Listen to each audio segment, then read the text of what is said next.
Hello and welcome back to the channel, it's JPA here. In today's video I'm going to be discussing Rangers' victory over St.Johnstone. If you're new to the channel, please hit that subscribe button, help the channel out. We'll just get straight into this video, guys. So the match finished, Rangers 3, St Johnstone 0. Looking at that result, you'd probably think it was a comfortable night for us, and you'd be right in saying that. But it wasn't all one-way traffic, particularly the first 20 minutes. I thought St Johnstone started the game better. They looked hungrier.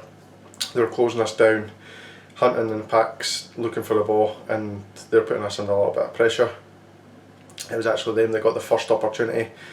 Morelos with a slack pass, and Hadji had a stretch to get to it. St Johnstone player nicked off him, hit us on the break, and Callum Hendry? Colin Hendry's wee laddie anyway, gets away from Balogun. Balogun managed to get back, but he kind of just skipped past him, got the shot away. It was forced a real good save from McLaughlin, but we were kind of lucky at that point because they weren't like all out hitting us with attacks, but they were kind of breaking up everything we were trying to do, giving away little free kicks and little fouls and that kind of just broke up our play a little bit, and we didn't really get started until just after the 20-minute mark, if I'm really honest. But after the 20-minute mark, we kind of settled into the game. We managed to get the first goal. Morelos managed to win a free kick right on the edge of the area. It was a definite foul. Pretty clever from Morelos. He kind of just drew the foul, made sure there was contact, and went down. And when I say went down, he didn't dive. There was contact, and he did get fouled. So it was a free kick, upstretched Barisic, and for some reason I just had in my head that he was going to score. It was a very similar angle to the one that he got at St Mirren last season, which actually won us the game.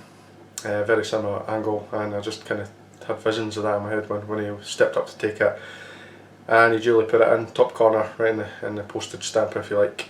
Great finish, keeper could do absolutely nothing about it, and 1-0 after 21 minutes.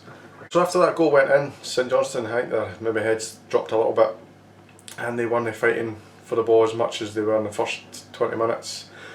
We kept a hold of the ball, didn't really create many clear-cut opportunities, a couple of crosses into the box here and there, but we had to wait until right on half-time to get our second goal.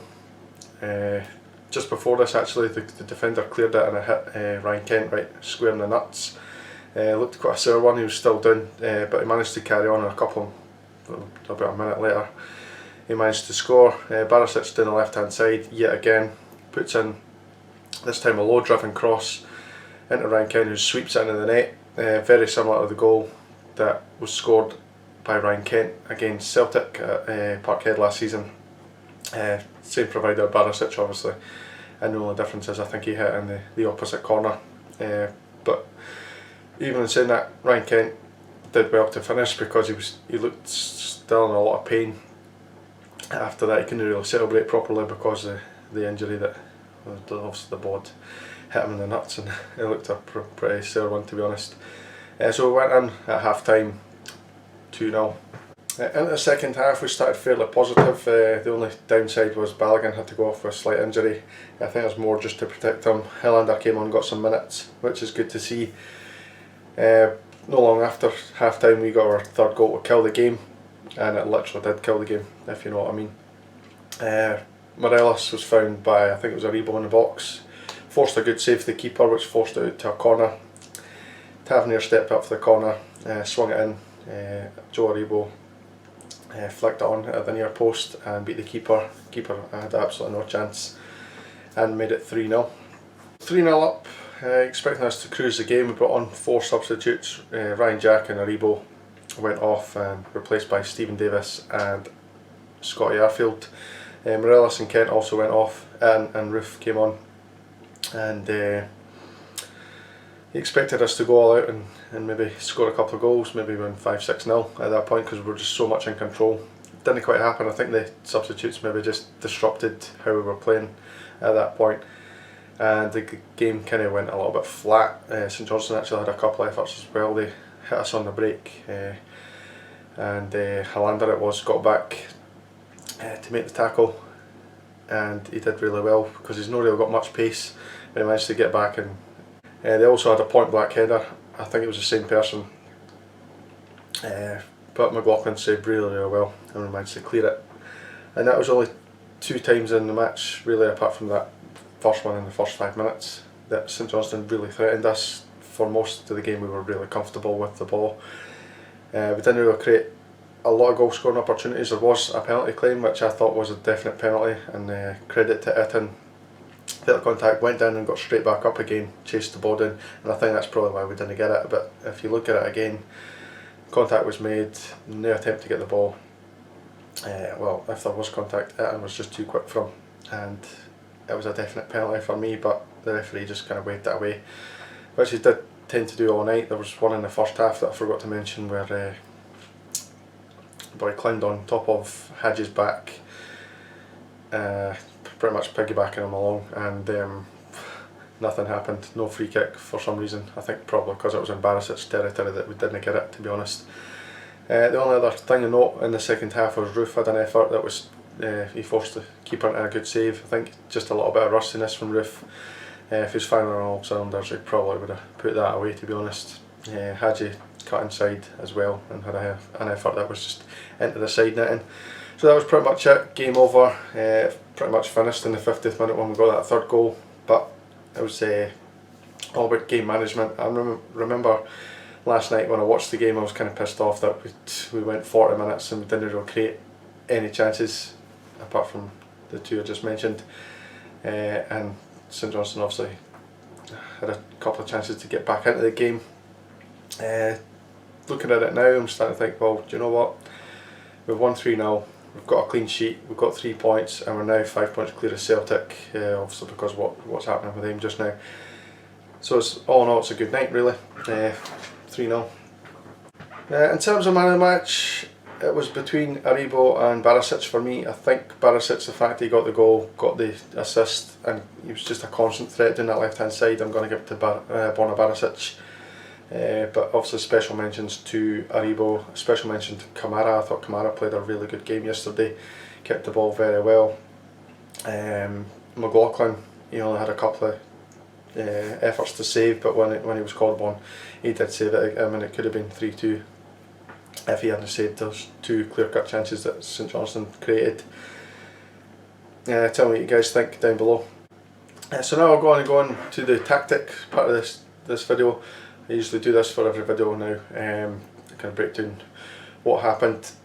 For St Johnstone, it's kind of a weird one because at the start of the game, as I say, first 20 minutes, their tactic was to go after us, close us down as quickly as possible, not give us any time in the ball, and not give us time to settle, draw little fouls here and there, and just disrupt our pattern of play. That's really did work for St Johnstone in the opening 20 minutes, but as I say, when we got that goal, their heads dropped a little bit and their tactics seemed to change. I don't know whether it was a mental thing from the players themselves or whether Callum Davidson kind of allowed them to drop back.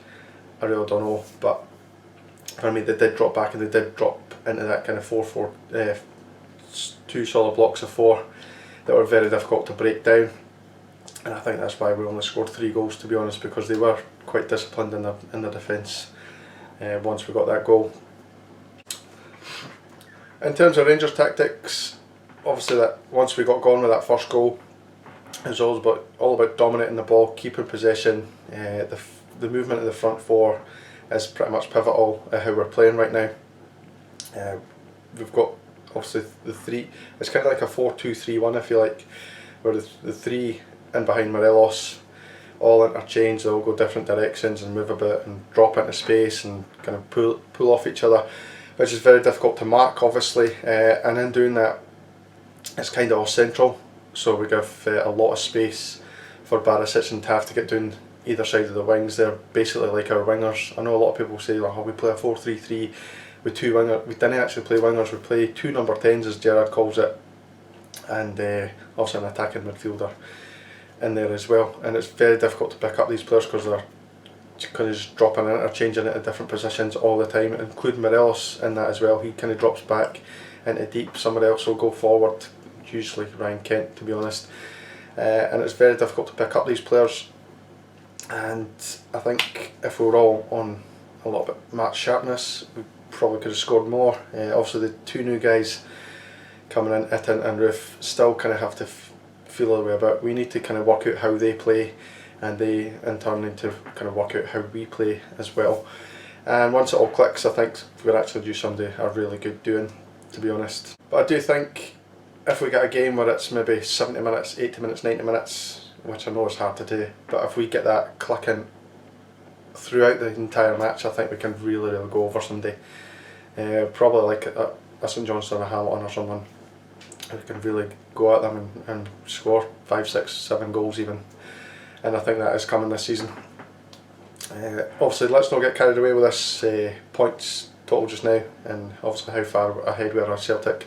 That's their own problems. They'll get that sorted. They will come back and play their games, and let's be honest, they probably will win the game. So we're only realistically 2 points in front of them, so let's not get ahead of ourselves, but it does give us that chance to put that little bit of pressure on them, knowing that they have to come back and win those games. So I'm just going to call it a day here, guys. Thanks very much for watching the video. As I say, if you're new to the channel, please subscribe, and I'll see you in the next video. Cheers, guys.